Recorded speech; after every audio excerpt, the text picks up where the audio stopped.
Hi guys! Andito po pala tayo ngayon sa palaisdaan. Itutour ko po kayo dito. Ito po yung dinadaanan namin papunta sa palaisdaan ng iba't ibang isdang bangos at midyad. Yan po pala yung mga daanan nila. And then yan yung palaisdaan. Napakalawak po niyan.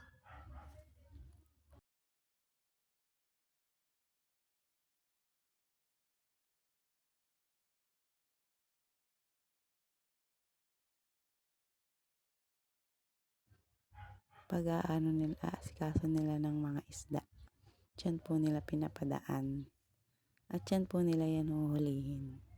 Yan po yung mga isdang bangus nilalagay at pinapalaki po nila yan dyan. Ipapakita ko po pala sa inyo yung pag-harvest nila. At ibibenta po nila yan. Ayan po yung mga bangus. Ayan, ang dami na po nilang nakuha.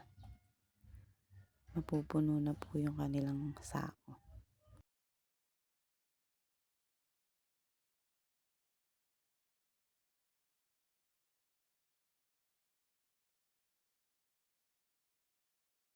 Nag-uumpisa na silang mga isda. Harvesting na po sila.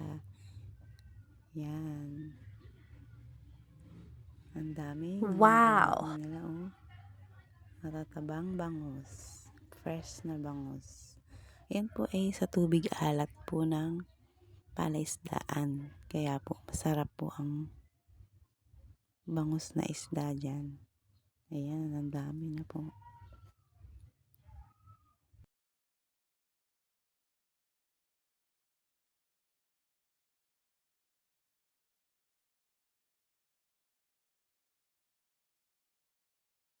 At dyan, pauwi na po pala kami sa aming bahay para lutuin ang aming nabakaw na bago. Yun.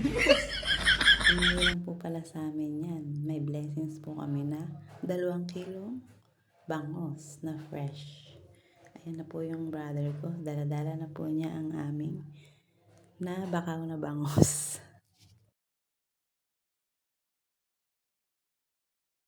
At dyan, inihaw na po namin ang aming nakuhang bangus na binigay sa amin. And then, binalot po namin sa dahon. Ayan. Umpisa na po namin kainin. Thanks for watching guys. God bless po.